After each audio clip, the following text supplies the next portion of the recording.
Bago mo iscroll ang iyong phone, pakinggan mo muna ito dahil ang balitang ito ay maaaring magbago ng buhay mo o ng iyong mahal sa buhay na senior citizen. Ngayon, sa oras na ito, may malaking balita para sa lahat ng matatanda sa buong Pilipinas. Ang Universal Social Pension, ang pangarap ng milyon-milyong senior citizens sa ating bansa, ay opisyal na naaprubahan. Hindi ito chismis, hindi ito fake news, at hindi ito basta-bastang pangako ng politiko.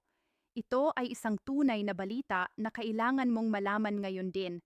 Kaya kung mayroon kang lolo, lola, magulang o kamag-anak na may edad na 60 taong gulang pataas, huwag mong iskip ang video na ito dahil maaari silang maging eligible para sa libreng pera mula sa gobyerno buwan-buwan. Panoorin mo ito hanggang sa katapusan dahil ibibigay namin sa iyo ang lahat ng detalye. Sino ang maaaring mag-apply, magkano ang matatanggap, at paano ang proseso ng pag-apply. Ito ang pinakamahalaga at pinaka-useful na video na mapapanood mo ngayon para sa iyong pamilya.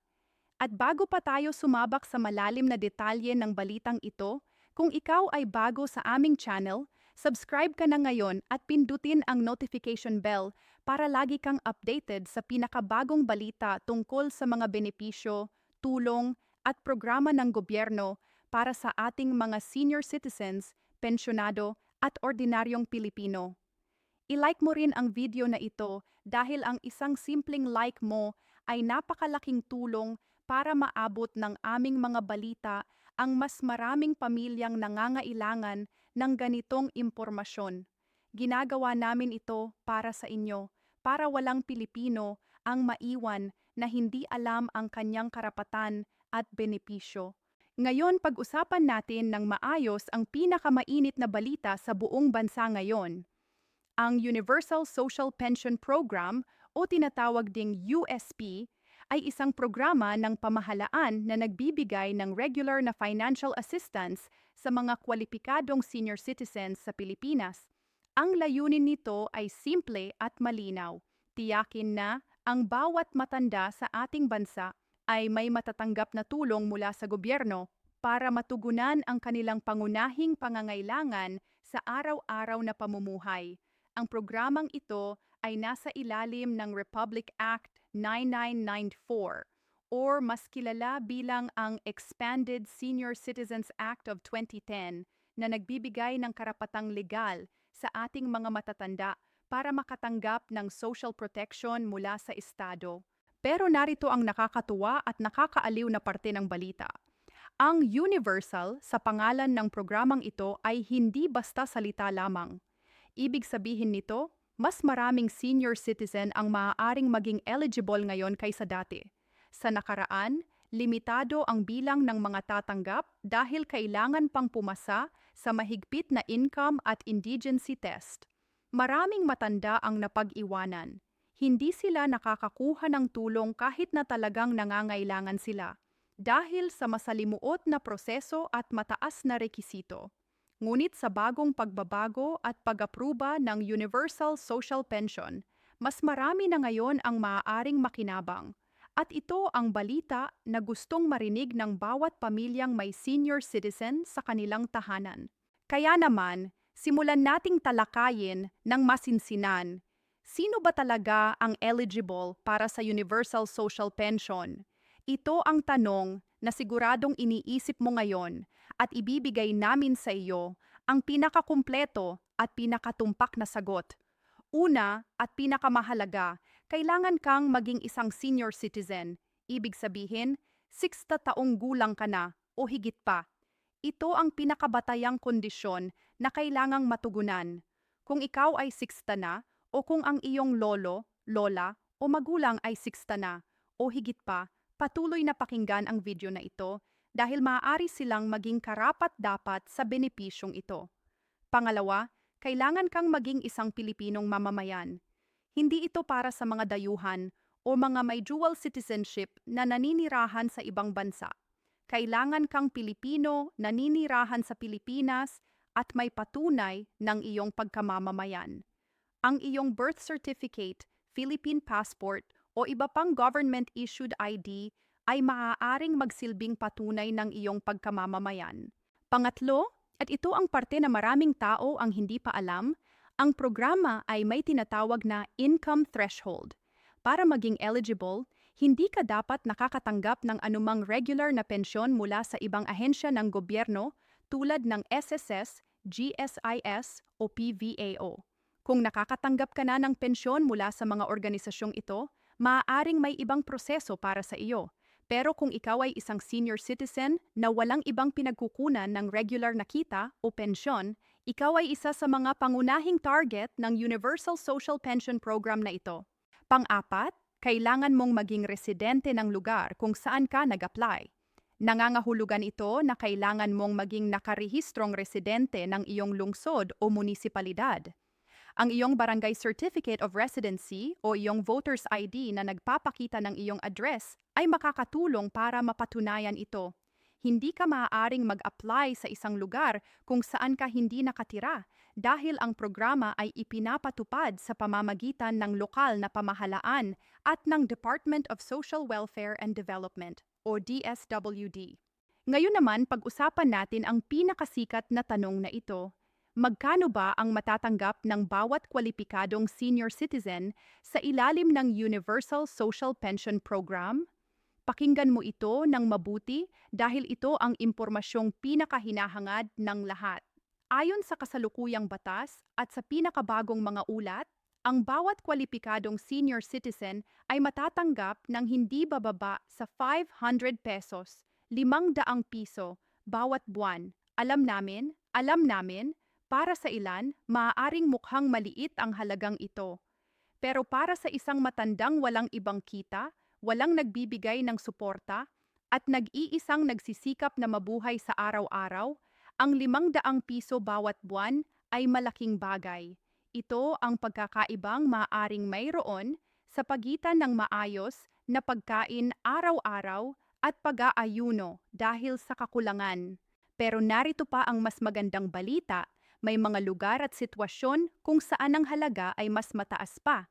Sa ilang lugar, ang lokal na pamahalaan ay nagdadagdag ng kanilang sariling kontribusyon sa ibabaw ng benepisyong ibinibigay ng pambansang pamahalaan. Kaya't ang aktwal na matatanggap ng isang senior citizen ay maaaring mas mataas pa depende sa kanyang lokasyon. Ito ay isa sa mga dahilan kung bakit mahalaga na makilala mo ang iyong lokal na DSWD office at ang iyong barangay officials dahil maaaring may dagdag pang benepisyo ang iyong lugar na hindi mo pa alam. Bukod sa monthly cash stipend, ang mga senior citizens na nakalista sa programa ay mayroon ding access sa iba pang benepisyo. Kasama rito ang libreng medikal na konsultasyon at gamot sa mga piling pasilidad ng gobyerno, diskwento sa pagbili ng gamot, pagkain, at iba pang pangunahing pangangailangan, at iba pang social services na ibinibigay ng DSWD. Ang Universal Social Pension ay hindi lamang tungkol sa pera. Ito ay tungkol sa komprehensibong proteksyon para sa ating mga matatanda. Ngayon naman, pag-usapan natin ang proseso ng pag-apply at ipinangako namin sa inyo na ibibigay namin ito ng hakbang-hakbang para walang maiwanan at malito. Ang proseso ng pag-apply para sa Universal Social Pension ay hindi kasing komplikado ng iniisip ng marami. Kailangan lang ng tamang impormasyon at tamang dokumento at siguradong maaayos ang lahat. Ang unang hakbang ay ang pagpunta sa iyong pinakamalapit na barangay hall. Ang barangay ang pinakaunang punto ng contact para sa lahat ng gustong mag-apply sa Universal Social Pension Program. Doon mo mahahanap ang mga barangay officials na makakatulong sa iyo na simulan ang proseso ng iyong aplikasyon. Ang iyong barangay captain o ang barangay social worker ay mayroon ng mga application forms na kailangan mong punan. Mahalagang dalhin mo ang lahat ng iyong mga dokumento kapag pumunta ka sa barangay hall para maiwasang bumalik-balik pa at maaksaya pa ng iyong oras at pamasahe. Ang pangalawang hakbang ay ang pag-prepare ng lahat ng kinakailangang dokumento. Ito ang listahan ng mga dokumento na karaniwang hinihingi para sa pag-apply sa Universal Social Pension Program. Una, kailangan mo ng valid proof of age tulad ng birth certificate, baptismal certificate, o kahit anong opisyal na dokumento na nagpapatunay ng iyong petsa ng kapanganakan at nagkukumpirma na ikaw ay 60 taong gulang na o higit pa. Pangalawa, kailangan mo ng valid government-issued ID. Maaaring ito ay iyong senior citizen ID na dapat ay nasa iyo na kung ikaw ay registered senior citizen o kaya ay iyong voter's ID, pasaporte, fill-size ID na tinatawag ding national ID o iba pang opisyal na ID na inilabas ng gobyerno. Pangatlo, kailangan mo ng patunay ng residency tulad ng barangay certificate na nagpapatunay na ikaw ay naninirahan sa lugar kung saan ka nag-apply. Pang-apat, kailangan mo ng iyong pinakabagong litrato. Karaniwang 2 hanggang 4 na kopya ng 1-year 1 o do-sur-do na litrato. Aints pang-5, kung mayroon kang kasulatan o dokumento na nagpapatunay na hindi ka nakakatanggap ng ibang pensyon mula sa SSS, GSIS o PVAO, mas mainam na dalhin mo ito para mapabilis ang proseso ng iyong aplikasyon.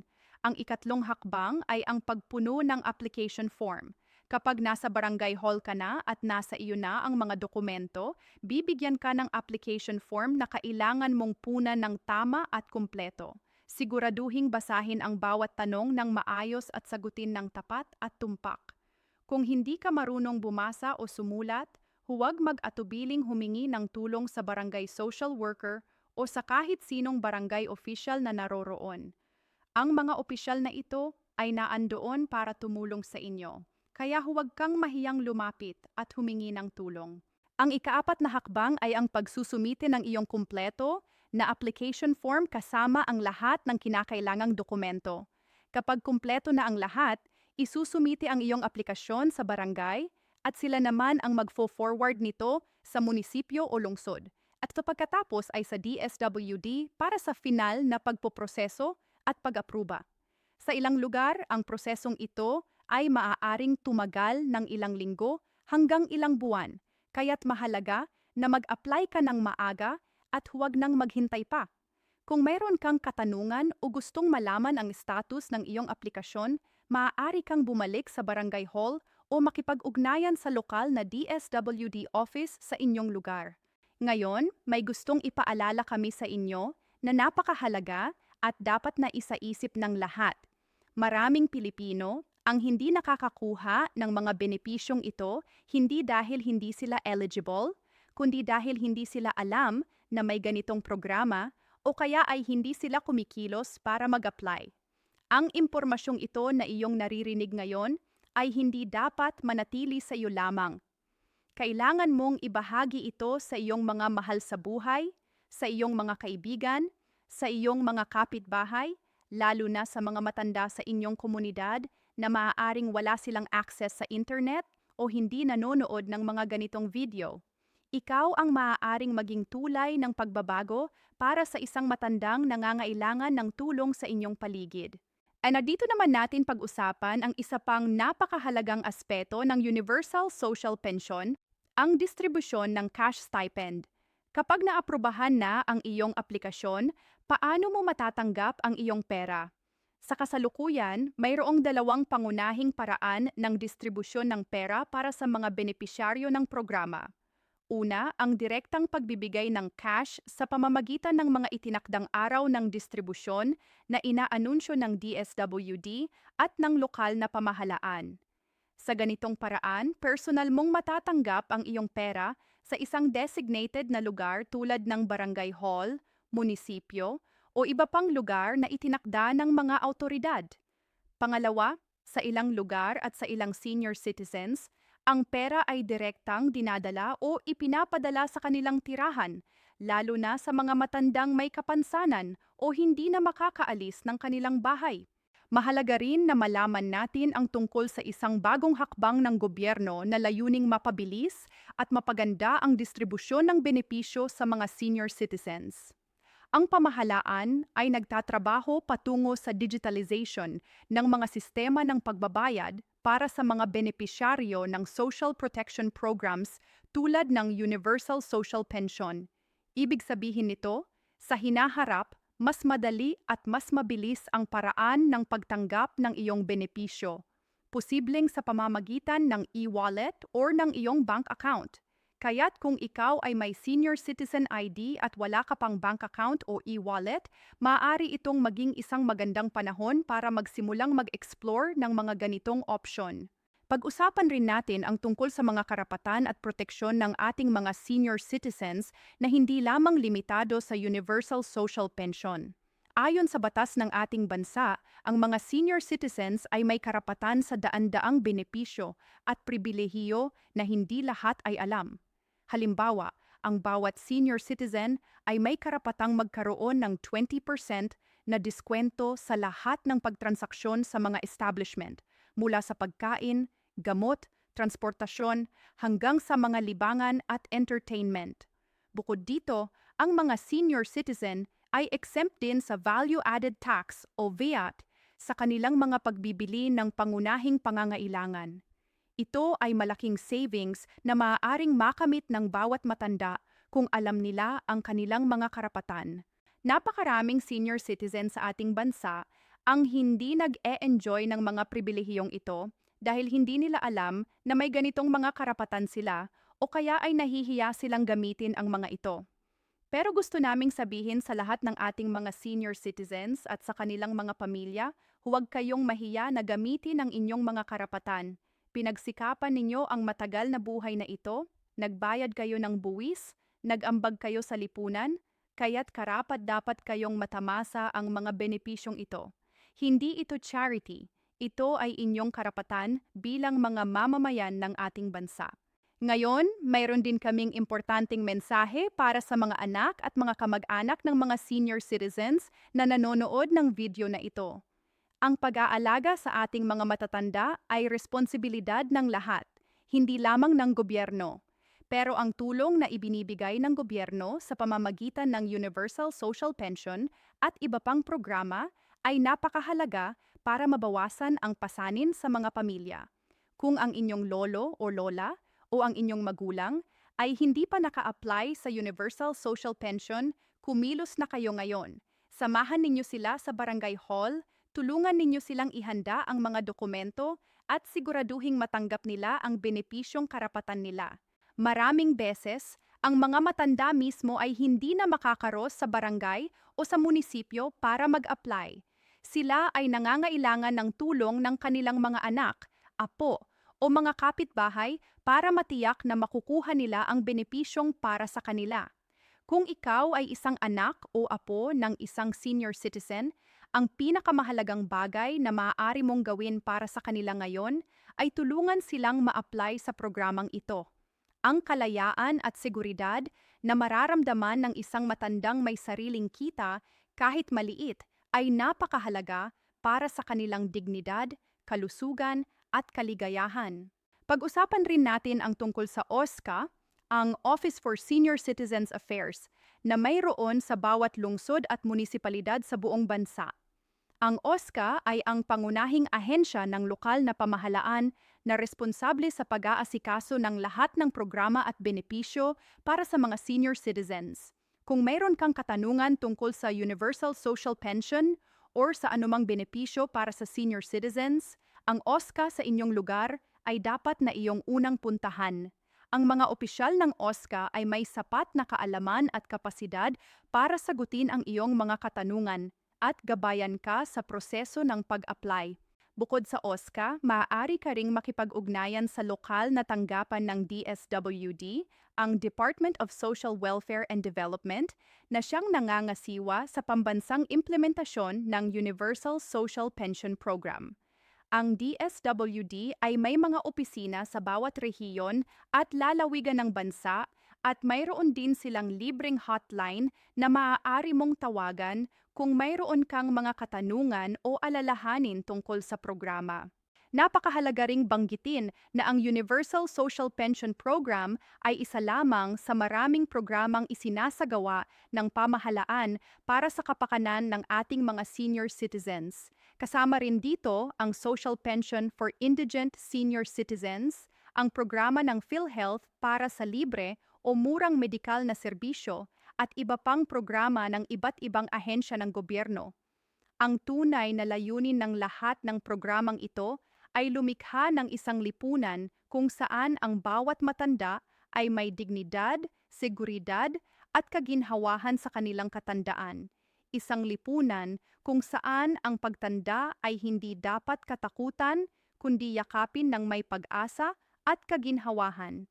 At ngayon, bago natin tapusin ang video na ito, gusto naming bigyang diin ang isang bagay na napakahalaga. Ang lahat ng impormasyong ibinigay namin sa video na ito ay batay sa pinakabagong mga ulat at opisyal na impormasyon na available sa amin sa oras ng paggawa ng video na ito.